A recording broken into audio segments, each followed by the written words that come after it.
The following is a presentation of the Pro Wrestling Report. Informative, entertaining, and real since 1998. 5, 4, 3, 2, 1.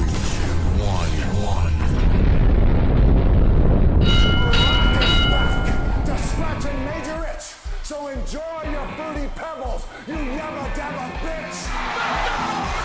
The God Almighty! They've killed him! And CM Punk, and I am the voice of the voiceless. Be the man! You gotta beat the man! Woo, woo, woo! You know it. I got okie doke by the Live from the Pro Wrestling Report studios in Milwaukee, Wisconsin. This is Monday Night Meltdown with your hosts, Damian Nelson and David Hero. I'm proud to say we're doing things the Vince McMahon way. That's the bottom line. What? Cause Stone Cold said so. Bringing you all the latest news and views from professional wrestling. Monday Night Meltdown is on the air.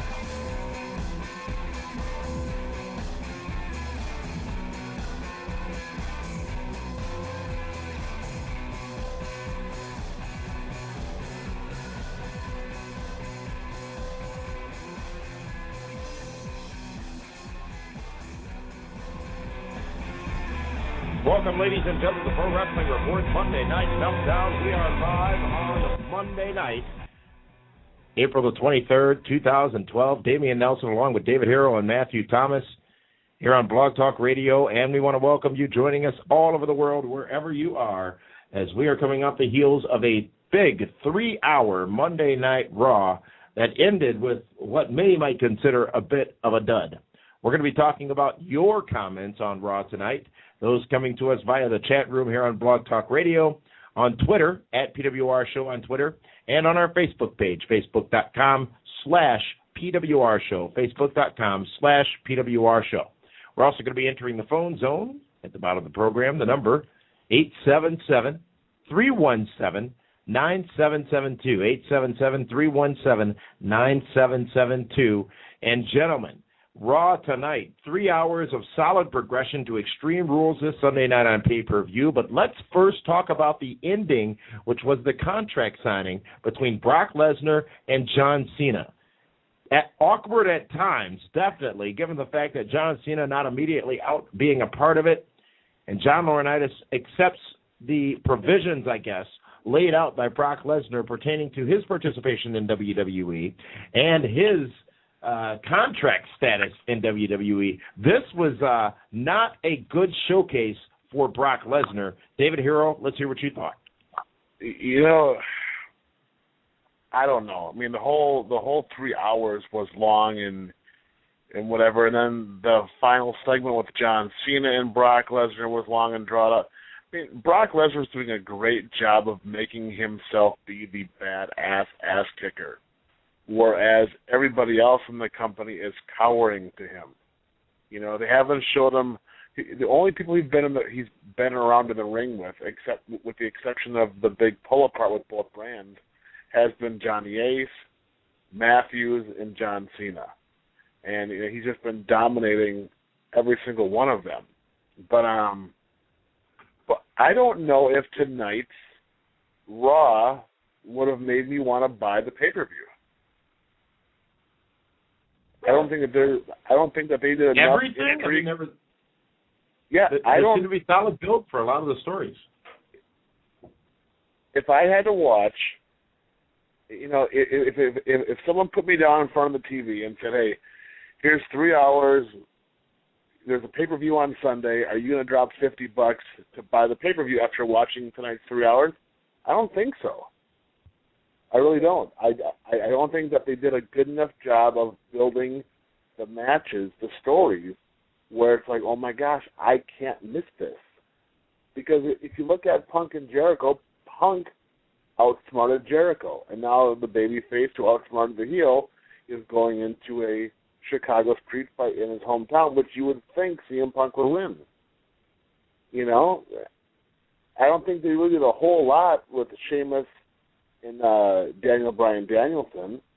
And then, of course, Brock and Cena. I mean, those are the only three matches that they really highlighted. Yeah, they had Kane and Randy Orton, but there's not a whole lot of interest in that either. I don't know if they did it. I wish they would have had the pull apart tonight between Brock and Cena instead of having Cena be scared going into the pay-per-view. Mm-hmm.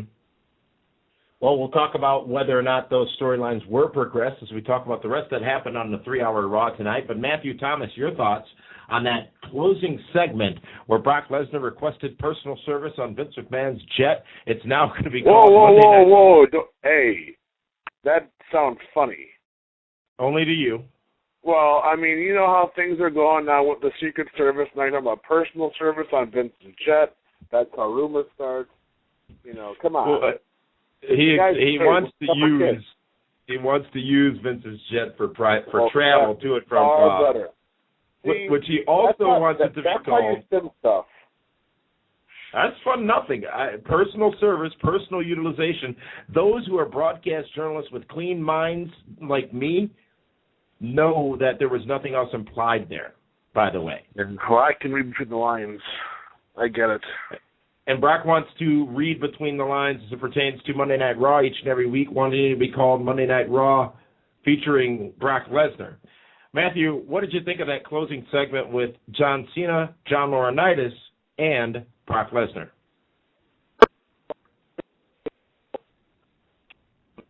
Well, Matthew, you sound unique.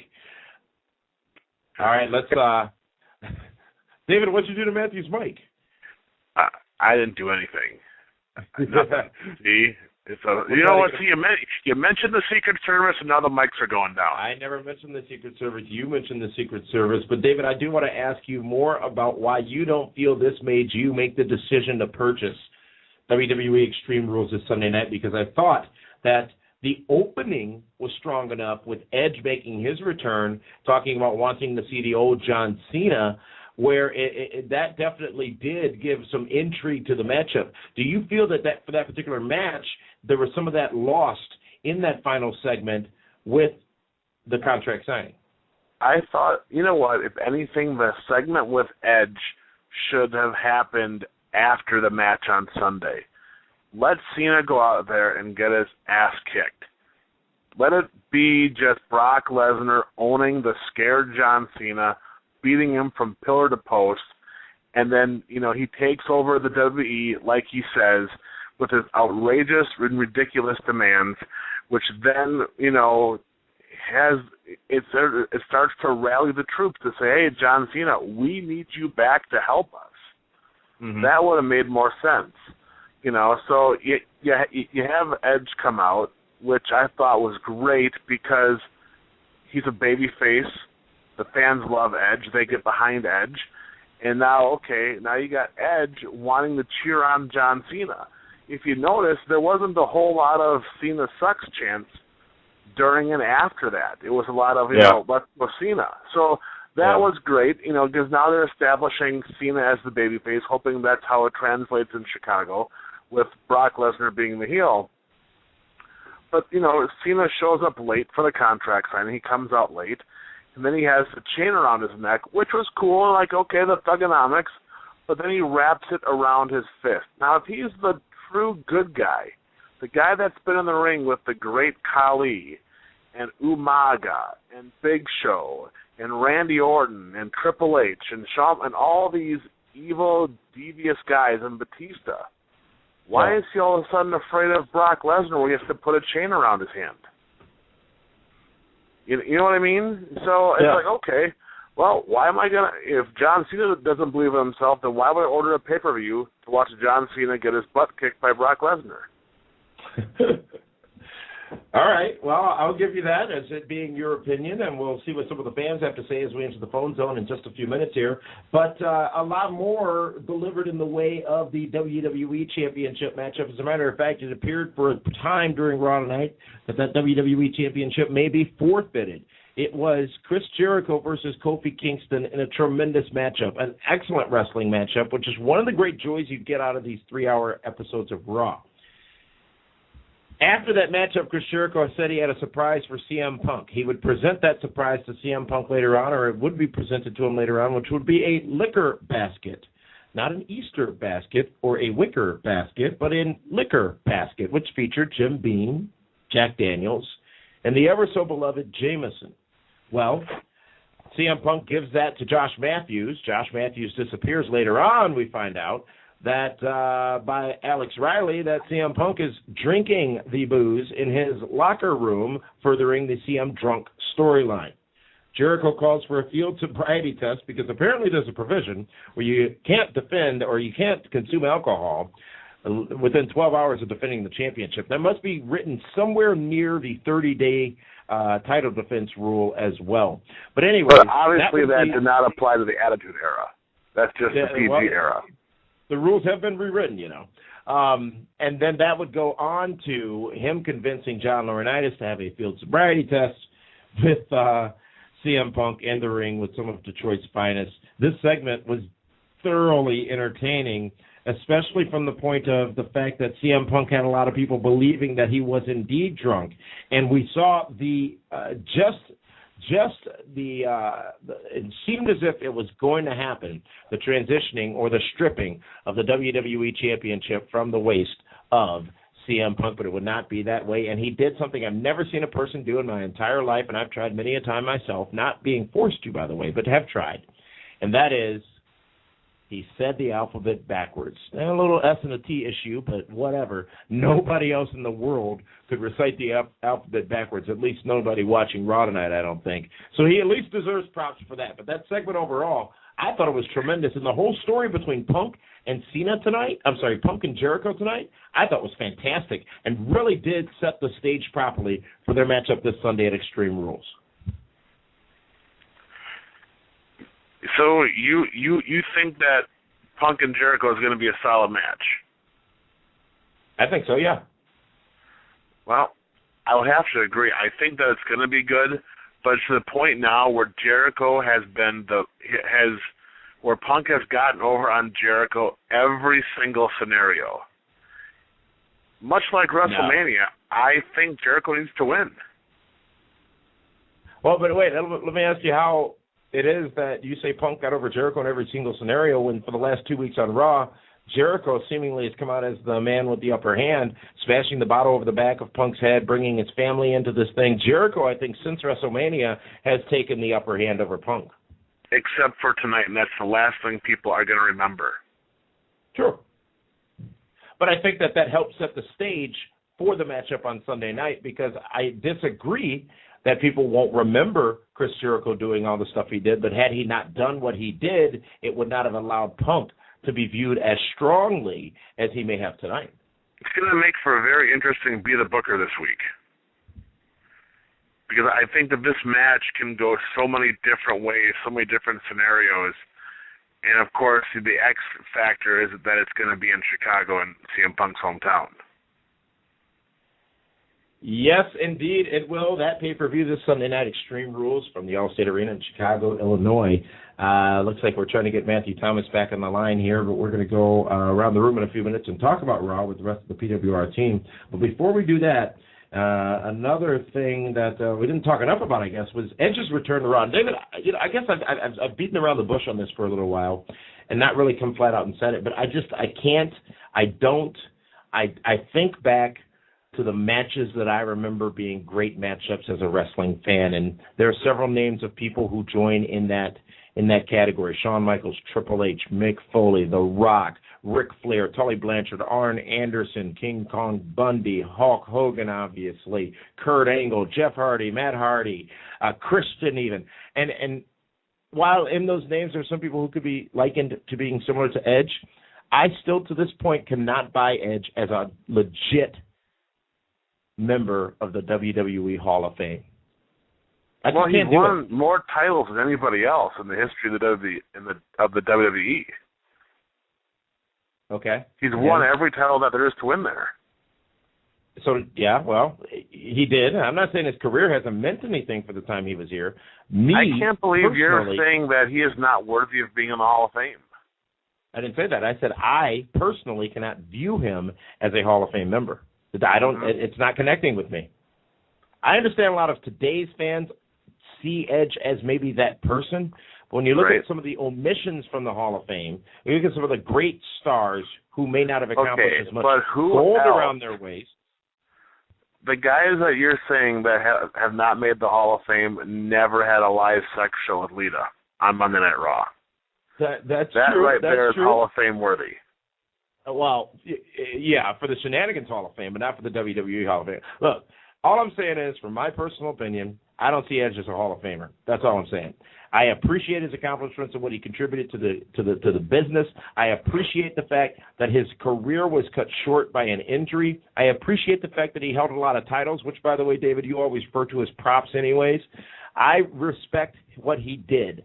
But if you look at the Hall of Fame in its entirety, you look at who's in it, who's not in it, and you look at Edge being in it and Edge being the quote-unquote main event this year of the Hall of Fame, I got problems with that as a wrestling fan of 20-plus years. But be that as it may, what did you think of Edge being a part of Raw tonight and challenging John Cena to come back and be the Cena of old?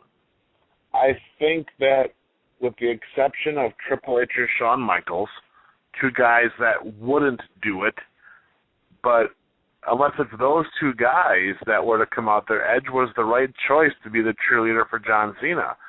Because Randy Orton's not going to do it because, he's already in a program with Kane, and they don't want to have, like Randy Orton and Cena, ganging up on Brock. But it was the right call because he's the babyface. He's the guy that won't ever really have a physical confrontation with Brock Lesnar.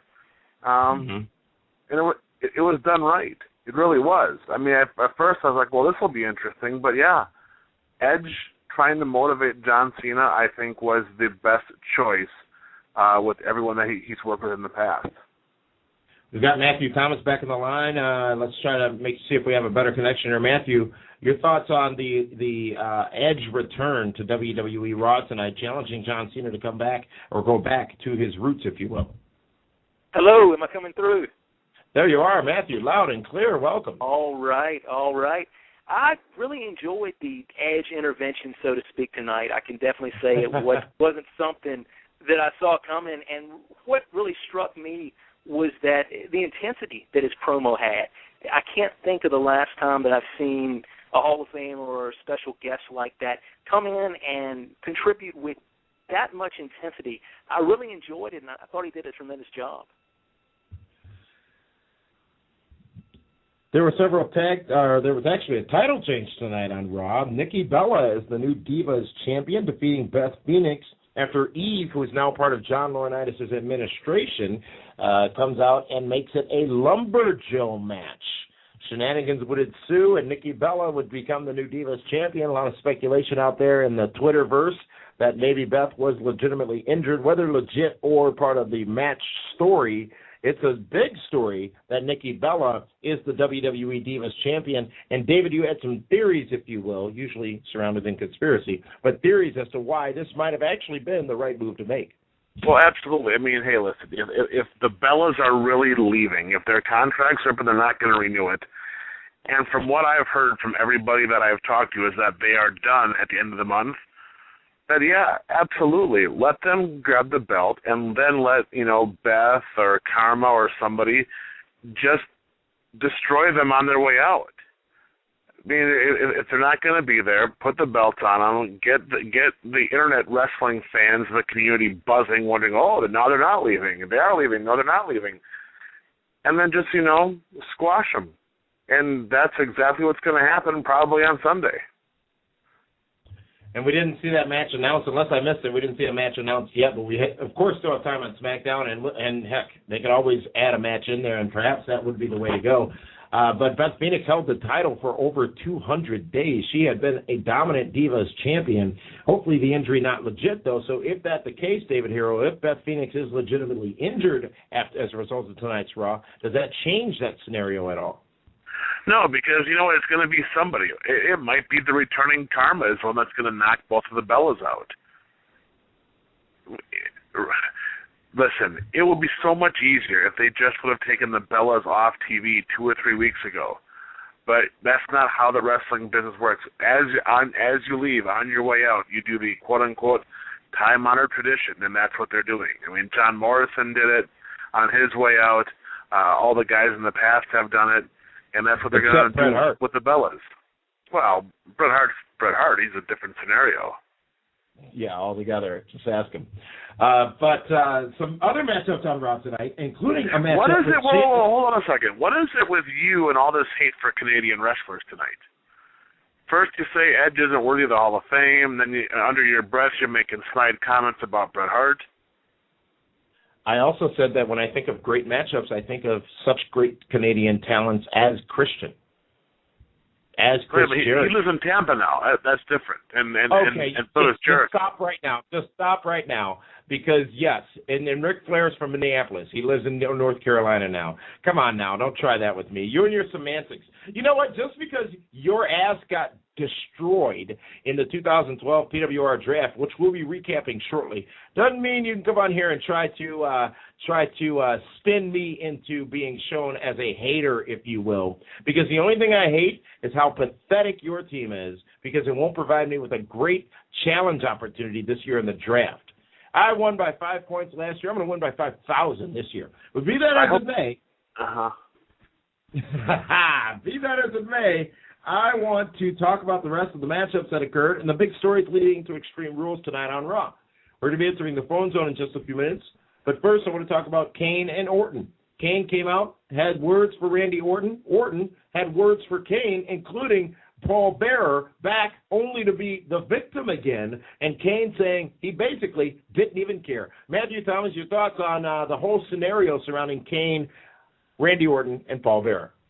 Well, I honestly hoped I would never have to see Paul Bearer strapped to a wheelchair again.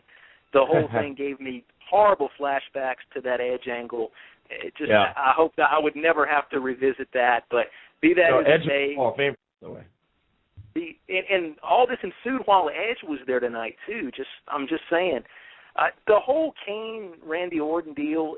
The feud has potential, but it really hasn't delivered anything for me thus far. I don't know if it's the fact that it was kind of thrown together at the last minute leading up to WrestleMania, and then they kind of tried to back into the whole backstory with Kane shaking Orton's hand, but. The whole story, the whole dynamic, I can't quite put my finger on it, but there's a little something amiss there. David Hero, you've got you've got Kane on your Super Friends team. I've got Randy Orton. We'll see how the points pan out this weekend at Extreme Rules on pay-per-view. But did that help or hurt their upcoming matchup between Kane and Randy Orton this Sunday, the return of Paul Bearer? Well, I think it helped because it shows that Kane has no soul and no heart. He cares about nobody but himself by not caring about his father, Paul Bearer, Uncle Paul. So I guess it was done the right way because it shows obviously Kane is inhuman, whereas Randy was concerned about his father and ran to the back to check on him and whatnot. So, but that's all that was done for. And you know what? It's a 3-hour show. They needed filler, and the Paul Bearer segment filled up a good 8 to 10 minutes. Other matchups tonight: your guy Lord Tensai, David Hero, defeating R-Truth. And also, Cody Rhodes, my endorsed superstar, teams up with Alberto Del Rio to take on the Big Show and the Great Khali. Big Show and Great Khali getting a win in that matchup after Alberto Del Rio runs out on Cody Rhodes like the coward he is. People sit there. Hold on a second. Let's rewind back to Lord Tensai, okay? All these people out there complain about Lord Tensai, saying he's too slow. The guy is 6'6", 370 pounds. Is he supposed to be like, Dolph Ziggler in the ring? I mean, he's brought in to be a killer, to be a monster, and that is exactly what he's doing. He's being slow, methodical, Brock Lesnar type ass kicker.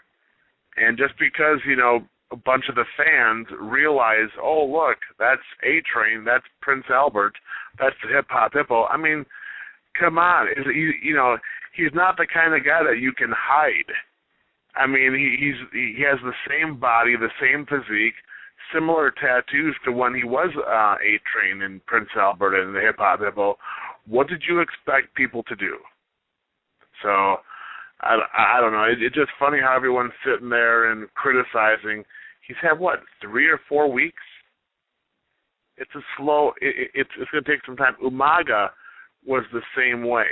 It took about a good month or so, a month and a half, 2 months before he finally got settled into his groove. Keep in mind, Lord Tensai has been wrestling in Japan for, the last 6-7 years? Completely different style than here in the States. All right. Well, your continued justification or attempts at justification to try to get the word out about why your team sucks is pretty comical at times. Lord Tensai had a big win over John Cena. What was it, last week? Last week, absolutely. And that seemed forgotten about this week. And I don't disagree that it's going to take some time for it to take, but I'm not sure if that same scenario of a repackaging in such a way that it has been done with him this time in this age in wrestling is going to work. We'll see what happens, though. Hopefully it does, because as you said, he is a talented athlete and definitely deserves another opportunity. Another matchup, Sheamus versus Mark Henry. Daniel Bryan was the special guest referee, and he executed the fast count before executing the yes lock on Sheamus. We would then find out those two. Damien, I don't mean to cut you off here, but I'm kind of in that mood right now a little bit. Daniel Bryan Danielson was the special guest referee tonight, correct? He was. Stripes and all. Okay. So if I am the casual wrestling fan tuning in for 3 hours and I'm watching that match, I'm like, wow, so wait, the referee is the world champion? You know what I mean? Yeah. I mean, Daniel Bryan looked more like the referee tonight than he did as a world champion contender. So I just, like I said, I don't know if tonight's show was the right go-home show for Monday Night Raw. I don't know if this was the show that's going to get the person that's debating, am I going to spend $55 tonight or not? So we'll have to wait and see. We will have to wait and see. And what we did see, though, tonight was a lot of people talking about, we saw the hashtag a few times, Save Rex and Hawkins. And if you follow Kurt Hawkins on Twitter, don't know the full and complete meaning behind this, but just tweeted out a moment ago, and I quote, straight up fired. So we'll see if that comes to fruition. If Kurt Hawkins joins the likes of Adam Levine, who was released from WWE today. And, is that the kid from Maroon 5? No. No? No, okay. That's the kid from The Voice. Oh, gotcha. So, again, from Twitter, and you can follow him on Twitter at @TheKurtHawkins. He just tweeted out just a moment ago from his phone, straight up fired. So we'll see and try to get you the details on that as we continue our coverage all week long here from the Pro Wrestling Report. Tag team titles were on the line, and once again, the tag team champions looked a little bit weak as they were defeated by the team of Zack Ryder, woo, woo, woo, you picked them, and Santino Marella. Matthew, this matchup and the aftermath of that matchup, if you will, with Abraham Washington approaching the Primo and Epico in the back, what are your thoughts on where we're going with this whole tag team situation in WWE? For the second week in a row, the tag team champions take a loss, and it's not to two established tag teams or anything to really get the tag team division up and running. It's basically a pair of two guys thrown together with the Big Show and Khali last week, and then this week with Santino and Ryder. So maybe Abraham Washington can throw a little bit of something on the fire, with the dialogue that was started back there. I don't know, but regardless, anybody with any type of belt, losing clean 2 weeks in a row, it doesn't say a lot for the titles at all. It does not, but in the last several months or years in WWE, those titles haven't meant much to anybody, and that's the unfortunate thing. It's very Another true. tag team matchup, though, Brodus Clay, who I've endorsed and selected as part of the Nelson family, teamed up with Hornswoggle to take on Jack Swagger and Dolph Ziggler, who is, of course, an endorsed talent as well. This matchup, quite frankly, I don't even know how this ended. How did this one end, aside from Vicky getting in the ring and trying to do a little dance and all other stuff? It was I guess it was disqualification. Yes, because Vicky got involved. But I like this pairing of Brodus Clay and Hornswoggle. I can dig it, sucker. I'm enjoying it. It's like David and Goliath. Well, it's kind of what they need. But, I mean, I thought Brodus Clay was teaming with Santino Marella.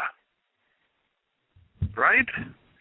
Well, yeah, but tonight it would be Zack Ryder. Maybe they're trying a tag team thing. Maybe they're trying to put some maybe they realize they actually do have enough stars to do something with some tag teams, and they're throwing people together, which has its issues, by the way. And it's funny if you look at WWE. I thought ADR and Cody Rhodes were a great tag team tonight. I think that they could do some cool stuff with them. Mm-hmm. And I think they should give them. What is that? It's funny as we talk about tag teams. If you go to front page of WWE.com right now, the Superstar Spotlight is on what is arguably one of the greatest tag teams of all time, Demolition, who, by the way, they're not in the Hall of Fame.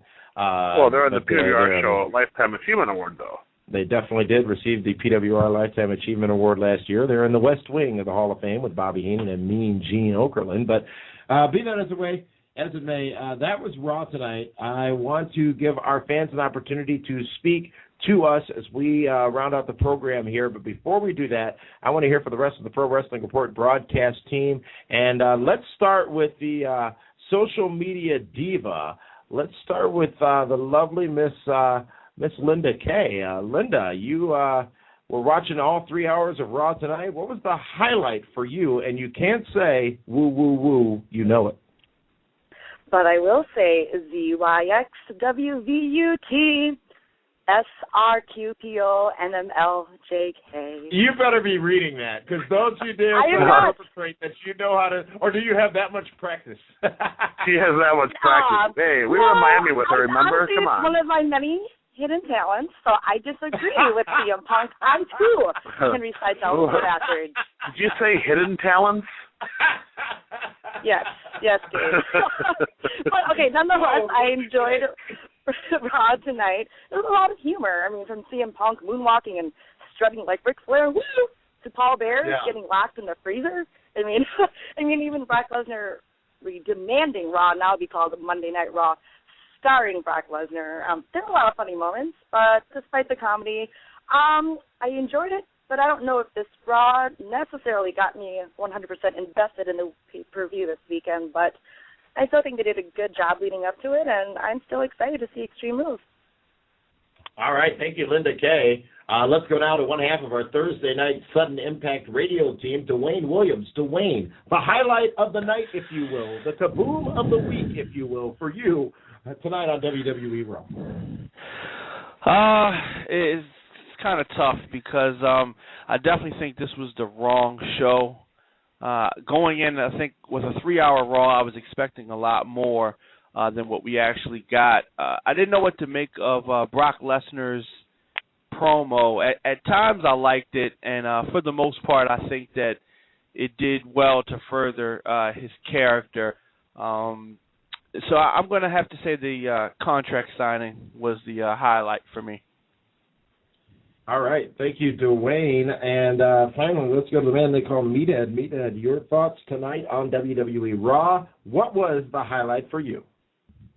Well, the highlight, obviously, little, I forget the dinosaur name that they gave him, but little Hornswoggle out with Brodus Clay. I think they got something.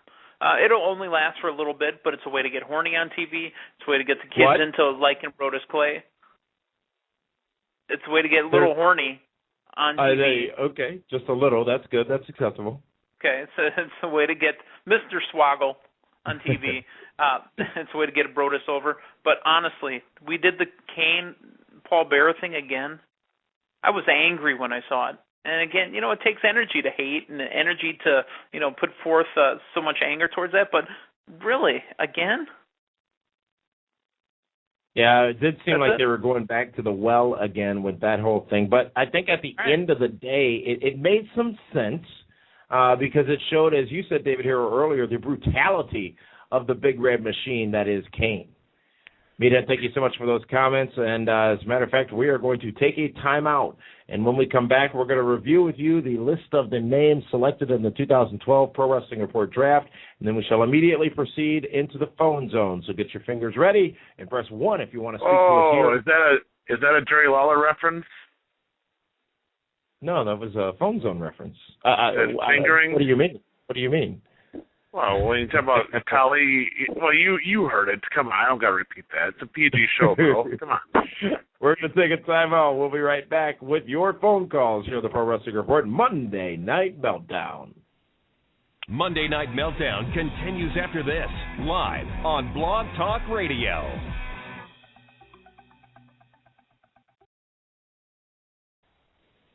And welcome back, ladies and gentlemen, to the Pro Wrestling Report here on Blog Talk Radio. It's Monday Night Meltdown. Damian Nelson here along with David Hero and Matthew Thomas. Thank you so much for joining us wherever you are all over the world. And as Ed just said, we will be entering the phone zone. The number 877-317-9772. Many of you on hold already. We're going to get to as many phone calls as we can with the amount of show we have left tonight. But before we do that, we had our 2012 Pro Wrestling Report draft just last Wednesday night, an episode that can be viewed at PWRshow.com. PWRshow.com just recently made just a little easier for you to navigate.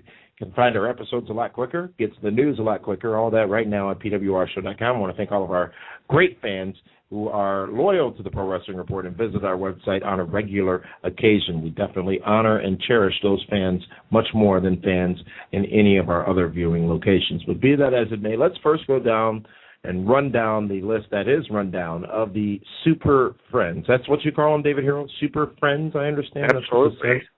I thought all this time, I really thought it was the Mighty Mouse Club. It's okay. You know what? You can call them whatever names you want to call them. No, all I said really and done, they'll be called the champs. That's all that matters. Just like last year? Oh! Pick number 1 in the draft by David Hero, CM Punk, followed by John Cena. Number 3, Sheamus.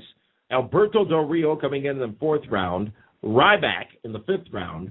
The Miz in round 6, Ken Anderson round 7, Bobby Roode in round 8, Lord Tensai, number 9, and Kane in the final round, round 10. And then this past Saturday, it was a supplemental draft where we draw 2 more names, or selected 2 more names in rounds 11 and 12. You would go with Zack Ryder and Robbie E., thus rounding out the team that is the Super Friends. But there was a little bit of a switch-up. The wild card, the randomizer, made things a little bit more interesting. We'll get to that in a minute. My team, the Nelson family, the winning team going into the draft. Number 1, I selected Cody Rhodes, followed by Brock Lesnar, then Daniel Bryan, Dolph Ziggler, Chris Jericho, Brodus Clay, The Big Show, Mark Henry, Santino Marella, and Randy Orton. In the supplemental draft, I picked up Jeff Hardy and Austin Aries. Now, my pick number 1, Cody Rhodes, would end up going ultimately to the Super Friends, which is why a campaign has begun on Twitter, #SaveCody, because once you get on the Super Friends side of things, your career tends to go right down the crapper. And then number 6. Tonight was a little slip up, you know. Yeah. Well, your number 6 choice, The Miz, who I've endorsed, was who the randomizer gave to me on my team. So we should shortly see his career go back on the upward. Well, hold on a second. Yeah. Now listen, the pre-show is 30 minutes before the start of the pay-per-view, correct? If it is broadcast as part of the pay-per-view extravaganza, points no. The pay-per-view extravaganza starts at 7 o'clock, not 6:30. If it's broadcast as part of the pay-per-view event, then points will count. You are such a freaking cheater, bro. I'm not a cheater at all. When's the last time WWE has broadcast a pre-show match at a pay-per-view? Thus not making it a dark match. It's part of the pay-per-view, right or wrong. It's a pre-show match, which is before the show. But it's broadcast. Okay, you know what? That's fine. It's not going to need all the points you can get. Oh, whoops, sorry, you don't have the Miz or Santino Marella. Don't need them. It'll be fine. Don't need either one of them. Let's go to the phones, ladies and gentlemen, and let's start out in Michigan. Let's go to David, who's waiting on hold in Michigan. David, you're live here on the Pro Wrestling Report. Hey, how's everyone doing tonight? Tremendous. I had a couple quick comments real quick. I didn't know that the Walls of Jericho was the lion tamer.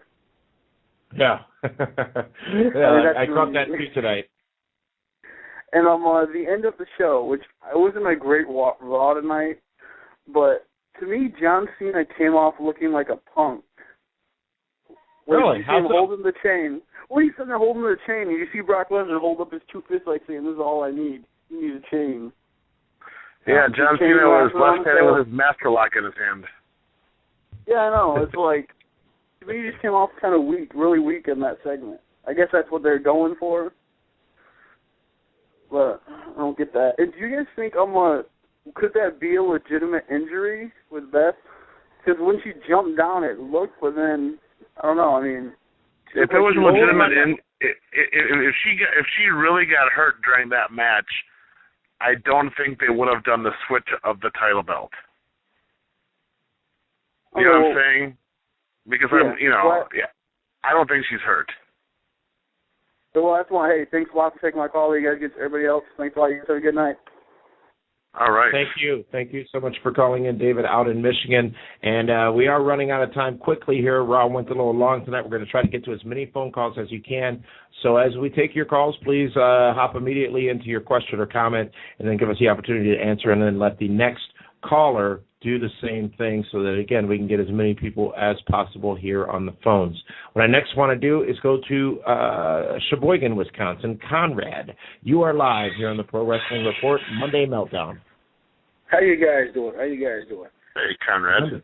How's it going? Man, you know what? I wanted to get on so bad last week because I wanted to talk about Damien's gold cape. That was hilarious. My gold teeth? What teeth? Cape. When I was proclaimed the king and the winner of the draft in 2011, my coronation. But I seriously wanted to see Dave Hero give you an RKO. But I really have to say, I really wanted to say Raw was hilarious. I never knew that Daniel Bryan worked at Foot Locker. I also, too, another thing, Damien, I didn't know that you had a twin brother that was in the referee, that was in the Divas match. And I have to say, I still want that sub from Jimmy John. But Raw was hilarious. One thing I have to say that I get off, I'm sick and tired of Kane getting beat up by smaller wrestlers, and I'd like to see him go against Hornswoggle in WrestleMania 29 because this is a joke. But you guys have a good one. I'll see you next week. Thank you so much, Conrad, from up in Sheboygan, Wisconsin. And let's go to our next caller, who comes to us from Orlando, Florida. Glenn, you're live here on the Pro Wrestling Report Monday Meltdown. What do you have for us? How you guys doing tonight? Tremendous. Explain to me why I should buy Extreme Rules. Let me tell you why I'm saying this. Mm-hmm. Every match besides Lesnar and Cena is a rematch from WrestleMania. So why should I buy the pay-per-view if it's kind of like a backlash per se, or like a WrestleMania 28 part 2? Yeah, great question, Glenn. Given the fact that Sheamus and Daniel Bryan, they have and Orton and Kane, they do the same thing every year. It's just called backlash. It's just for the last several years, they've always done the same matches from WrestleMania so they can fully end those feuds or go in a different direction. So, but to answer your question, that's what I asked earlier. I watched 3 hours. I don't think if I wasn't going to be in Chicago, I probably wouldn't be ordering the pay-per-view. Is it an easy way out? Is it a cheap? Is it? I don't want to use the word lazy, but is it the smartest yet easiest thing for WWE to do? Because you're coming off a high that is WrestleMania, and arguably you don't have enough time to resolve what happened at WrestleMania and start new stuff before the 3 or 4 weeks that appear between your pay-per-views. Well, yeah, you know what? Because, listen, people get rematches. I mean, it's no different than watching Raw than seeing the same match on pay-per-view, or watching the pay-per-view and seeing the same match on Raw, the rematch. It's the same thing. Yeah. All right, well, let's go to our next caller. Thank you so much for that call, Glenn from Orlando. And let's go to Jesse, who is calling us from Houston. Jesse, you're live here on the Pro Wrestling Report. Hey, guys, how you doing? Hey, Jesse. First of all, I'd like to say long live King Damian. Long live King Thank you. Damian. Thank you for the proper acknowledgement of my dominance in the professional wrestling world. You're welcome, sir. David Hero, please stand for King Damian. Please, please stand for King Damian. I'll snap his neck. That'll be about it. You know. You're Come on. a sore loser. But I thought good sportsmanship meant something to you. Little did I know. Hey, second place is the first loser, and I hate being a loser. Guys, first of all, I wanted to get y'all opinions on this, first of all. And before y'all say anything, because it's come to my attention where I just look at Brock Lesnar as the next Undertaker. Not as in not as in the way he wrestles or anything like that. I mean as in that guy who just put in terror on everybody, no matter how you look at it. I mean, if you look at Undertaker, I believe he came in the Golden Age era, or was it New Generation? I don't remember. But, you know, he was that guy that nobody wanted to face because he died resurrected back. But in this case, this is, you know, Lesnar, you know, putting that dominance and putting his UFC career, like if he's putting his UFC career as the biggest thing there, now he's really been established as the next big thing, So can you actually see him as being like somewhat the Undertaker, where he just, nobody's going to mess with him, nobody can touch him, they're just going to keep throwing them guys until John Cena actually comes back renewed and reformed? And basically, thank you guys for the night. Have a good night. Thank you very much for that call, Jesse out in Houston. You know what's funny, Damien, is that the UFC never really acknowledged Brock Lesnar's pro wrestling career. But all that WWE has done since he's gotten back has acknowledged he's the former UFC world champion. Mm-hmm. You know what I mean? I think it's obvious who benefits more from that versus whether it be WWE or UFC. Well, right. You know, but I mean, Brock Lesnar, he's the legitimate badass in the company, and they're going to play to the full tilt. And you know, let's hope that if they're going to do business the right way, and if they truly want to cash in on this, let them beat John Cena, and let it be the point where he hurts John Cena, where John Cena has to get that quote unquote eye of the tiger to come back. Yeah. Let's go to our next caller, and we're going to go down to Hot Atlanta, the ATL West. You are live here on the Pro Wrestling Report. Hey, guys. I was just calling to see if anybody even remembered that Brock Lesnar was the same dude that ran to SmackDown like a little girl when he won the Undisputed Championship from The Rock. And then they had split the titles between to the World Championship and back to the WWE Championship. Uh-huh. You say he ran back to SmackDown? He ran to SmackDown because the Undisputed Champion can go between Raw and SmackDown when they had it. But when it was Triple H's turn to become the number one contender, Brock Lesnar ran to SmackDown. But now he's badass.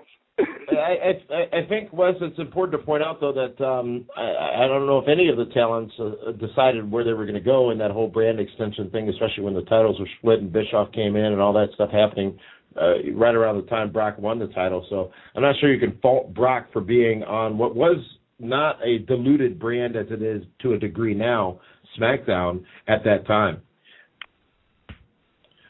Thank you so much. Thank you, though, for the call, Wes, from down in Atlanta. And let's go out to Northern California now, and let's talk to Ruben. Ruben, you're live here on the Pro Wrestling Report. What up, fellas? How y'all guys doing tonight? Hey, Ruben. How's NorCal? Oh, man, it's tremendous out here, man. Last couple of days we had some heat strokes, but now it's gotten nice and cool, so it's all good out here, though. Let me say something real quick about helping to build young stars. First, let me say this. Raw tonight, I give it an 8 out of 10. It was a pretty good show leading up to Extreme Rules. But if you want to help build stars and save the tag team division, how about we have an all-out tag team turmoil for a lot of these wrestlers that we don't see, like a JPG or a Tatsuji, or even like we saw on SmackDown Friday night when they pushed Titus and Darren Young. So why don't we have an all-out tag team turmoil to find out number one contender for the tag team championships, and that way we can start seeing some new, fresh stars. What do you think about that? I 199% agree. I mean, I've talked for a little while about maybe even bringing back, I believe they own the rights now in the name of the Crockett Cup, and maybe talk about the history of tag team wrestling. They're recommitted to tag team wrestling. You've got great tag team wrestling performers out there who they can bring in and maybe even align with some of these stars and some of these groups. We talked about Demolition earlier. You still got Road Warrior Animal. You've got even the likes of Precious Paul Ellering, and obviously Jimmy Hart managed a bunch of great tag teams. And, I mean, there's a lot of opportunity there. If they wanted to, they could. But it's arguable whether or not tag team wrestling has a place in the current dynamic of professional wrestling, a dynamic that is set exclusively by WWE. So if they don't want to do tag teams, I guess in their minds, they don't have to do tag teams. But at the same time, you got to ask yourself then, why have what you call tag team champions if the entire quote-unquote division is a joke? Well, you know what, and maybe they're going to start that tag team because, like I said, I like the ADR and Cody. I mean, they could do something with Hornswoggle and Brodus. Swagger and Dolph Ziggler are really the only true tag team they got besides the Usos and the Carlitos right now. Yeah. And the Usos, I mean, they should be just dominating. They should just be running things over on SmackDown. They're a little undersized. I disagree. I disagree only because that entrance, they come out, they're so dominant, they're powerful, they're Samoan, they've got the ties back to legends in wrestling. Given the status of that division, that's why I think they should be dominating the division right now. They're the only ones really with the believability and the look and the feel and the overall presentation of being that team who could and should potentially. Yeah, but the Carlitos, they have Rosa Mendes. I'll take that over the Usos entrance any day. Thank you for that call, Ruben, out in Northern California. And appreciate all of you joining us here on the phone lines. We're going to do this again on the radio. Meathead and Dwayne will be with you live Thursday night right here on Blog Talk Radio for Sudden Impact Radio. And this Wednesday night on Primetime, the Wednesday night edition of Primetime, we're going to talk about the TNA Open Challenge concept, which starts this Thursday on Impact Wrestling. Talk about the good, the bad things about that. It's been the buzz of the wrestling business, at least on the TNA side of things, since it was announced last week by Hulk Hogan on Impact. We're going to go in-depth on that. And we're also going to bring you Be the Booker for this Sunday's WWE Extreme Rules, which is live on pay-per-view from Chicago, which coming up the heels of WrestleMania, David. Last year we went to Lockdown after Mania. This year we're going to Extreme Rules after Mania. A little bit of a different scenario, but this should be an interesting, and I don't mean good, I don't mean bad, I don't mean excellent, I don't mean awful, but this should be an interesting pay-per-view when you add in the dynamic of that crowd in Chicago on Sunday night. I can't wait to get back there and see what things are going to be like in the Allstate Arena. But coming up on Saturday, it's a brand new edition of Primetime Television, Saturday night, PWR Primetime Saturday night. And remember, the Saturday night edition of the show is basically your one-stop shop in 30 minutes or less to get all that happened in the week of professional wrestling, just in case you missed anything. So we'll see you on Primetime Saturday night as well. And the points start rolling this Sunday on the PWR Draft, when Extreme Rules, the first event where points will matter, and then, of course, the pre-show after Extreme Rules right here on Blog Talk Radio on Sunday. So, for David Hero, for Matthew Thomas, for Linda Kay, Dwayne Williams, and the man they call Meathead, this is Damian Nelson saying thank you so much for tuning in to the Pro Wrestling Report Monday Night Meltdown right here on Blog Talk Radio. We'll see you again Wednesday night for Primetime Wednesday.